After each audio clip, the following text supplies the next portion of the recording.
بے گھر کرنے کی کوشش میں لگے ہوئے ہیں۔ ایک بات یاد رکھو، میں آج کے اس منبر سے انہیں پیغام دے کر کے جاتا ہوں، تم کیا تمہارے باپ داداؤں نے بھی اکھاڑنے کی کوششیں کی ہیں؟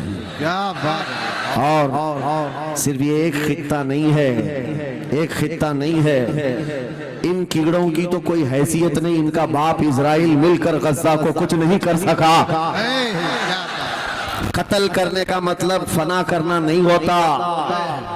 اسرائیل جیسی ظالم طاقت جس کے پاس سپر پاور طاقتیں پیٹروٹ میزائل بھی ہیں، دادا امریکہ ساتھ میں کھڑا ہوا ہے، یورپی یونین ساتھ میں کھڑی ہے، اور نہتے کنکریاں لے کر کھڑے ہونے والے بچوں کا مقابلہ کر رہے ہیں، اور ایک دو نہیں 10,000 سے زیادہ قتل بھی کر ڈالے، بچوں کو مار بھی دیا، لیکن پیٹ نہیں بھرا، ڈر ختم ہی نہیں ہوا، وہ ڈر ابھی بھی ختم نہیں ہوا۔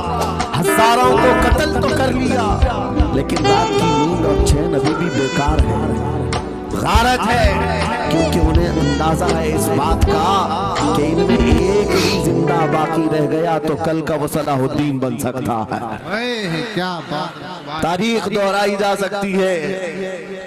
تمہارے علاقوں کو اکھاڑ پھینکنے اور اس کو بے گھر کرنے کی ایک ہی سازش ہوتی ہے کہ یہ غلامان امت محمدیہ میں رسول پاک صلی اللہ تعالیٰ علیہ وسلم کی اس امت میں کوئی شیر بیدار نہ ہو جائے، ورنہ کتوں کی نیند حرام کر کے رکھ دے گا۔ کیا بات! میرے عزیزو، اپنی ویلیو سمجھو، اپنی حیثیت سمجھو۔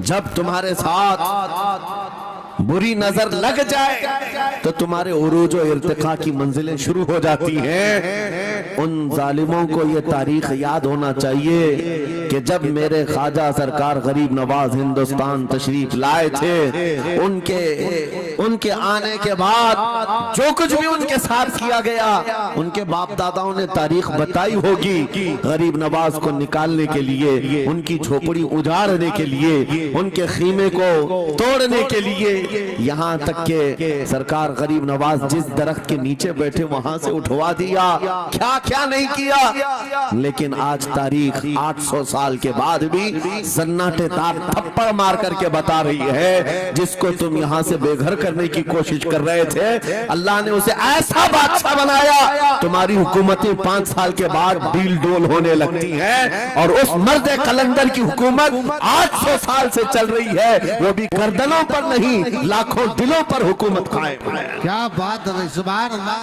قرآن میں اللہ فرماتا ہے وَأَمَّا مَا يَنْفَعُ النَّاسِ فَيَمْكُثُ فِي الْأَرْضِ، جو لوگوں کو نفع دیتا ہے وہ زمین میں برقرار رہتا ہے۔ قرآن کی آیت پڑھ کر کے میں تمہیں حوصلہ دیتا ہوں، تمہیں یہ حوصلہ دیتا ہوں۔ اللہ نے قرآن میں فرمایا اِنَّ أَرْضِي وَاسِعَةٌ، میری زمین بہت کشادہ ہے، میری زمین بہت کشادہ ہے۔ رب تعالیٰ فرماتا ہے وَلَقَدْ كَتَبْنَا فِي الزَّبُورِ مِن بَعْدِ الذِّكْرِ أَنَّ الْأَرْضَ يَرِثُهَا عِبَادِيَ الصَّالِحُونَ، ہم نے زبور میں یہ لکھ دیا ہے کہ ہم اس زمین کا وارث نیک بندوں کو بنائیں گے۔ سبحان اللہ! آپ اس بات کے خوف میں نہ رہے، اس بات کے خوف میں نہ رہے۔ عزیزان گرامی وقار، جو کام تمہیں کرنے کے لیے کہا گیا ہے وہ کیا ہے؟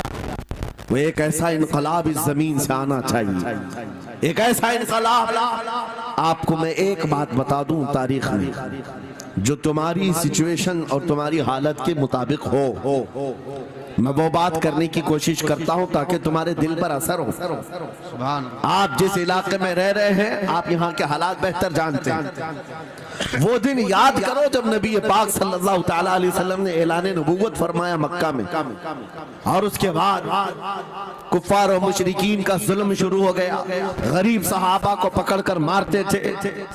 حضرت بلال حبشی، حضرت خبیب ابن عدی، حضرت خباب ابن العرد، حضرت زید بن دسنا، حضرت عمار بن یاسر، یہ وہ صحابہ ہیں جن کو صرف مارا نہیں گیا ہے، آگ میں تپایا گیا ہے، سب کر لیا۔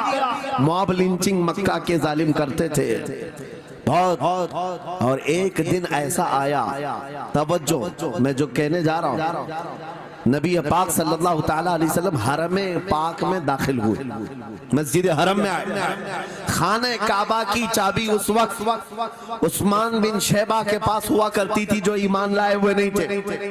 یہ حضرت عثمان غنی نہیں ہے، وہ دوسرے عثمان ہیں۔ عثمان بن شیبہ کے پاس کعبے کی چابی ہوتی تھی۔ حضور پاک صلی اللہ علیہ وسلم نے ان کے پاس آ کر کے کہا عثمان کعبے کی چابی دو، دروازہ کھول کے میں اندر جانا چاہتا ہوں۔ انہوں نے کہا نہیں، تم ہمارا دین چھوڑے ہوئے ہو، ہمارے دین سے تم برگشتہ ہو، میں تمہیں کعبے میں اندر آنے نہیں دوں گا۔ کس سے کہا؟ کائنات کے آقا و مولا رسول اللہ صلی اللہ علیہ وسلم۔ حضور نے کچھ نہیں کہا، توجہ، میرے آقا نے فرمایا عثمان یاد رکھنا ایک دن یہ چابی میرے پاس ہوگی اور یہ چابی میں جس کو چاہوں گا دوں گا اور قیامت تک اس سے کوئی چابی چھین نہیں سکے گا۔ سبحان اللہ سبحان اللہ۔ اتنی بڑی بات، جبکہ مکہ کے حالات بہت الگ تھے، جگہ جگہ صحابہ کو مارا جا رہا تھا اور چھپ چھپ کر کے اسلام کی تبلیغ کی جا رہی تھی۔ اس زمانے میں میرے آقا فرماتے ہیں عثمان یہ چابی ایک دن میرے ہاتھ میں ہوگی کعبے کی، میں جسے چاہوں گا عطا کروں گا اور پھر قیامت تک اس سے کوئی چابی نہیں چھین سکے گا۔ یہ حدیث پاک میں موجود ہے۔ عثمان بن شیبہ کہتے ہیں پہلے تو مجھے ہنسی آئی کیونکہ یہ خانہ کعبہ کی چابی کی ذمہ داری عام نہیں ہوتی، خاندانی ہے، برسوں سے چلی ہوئی وراثت کے ساتھ آتی ہے۔ حالات بھی آ گئے کہ جب رسول اللہ ہجرت کر کے چلے گئے مکہ، صحابہ بھی گھر بار چھوڑ کر چلے گئے۔ عثمان بن شیبہ کہتے ہیں آپ تو دل میرا چوڑا ہو گیا، کہاں مجھ سے چابی لینے کی بات کر رہے تھے، کہاں ان کا گھر بھی نہیں بچا، گھر بھی چھوڑ کر جانا پڑا۔ اگر کل تمہارا گھر چھوڑ کر جانا پڑے تو میری یہ بات یاد رکھنا، اس حدیث کو یاد رکھنا۔ حضور پاک ہجرت کر کے چلے گئے، صحابہ بھی اپنے گھر بار سب چھوڑ کر مدینے چلے گئے۔ عثمان بن شیبہ کہتے ہیں اب تو میرا سینہ چوڑا تھا، کہاں یہ چابی کی بات کرتے تھے، کہاں اپنا گھر بھی نہیں رکھ سکے۔ سال گزر گیا، 2 سال گزر گئے، 3 سال گزر گئے، 4 سال گزر گئے، 5 سال گزر گئے، 6 سال گزر گئے۔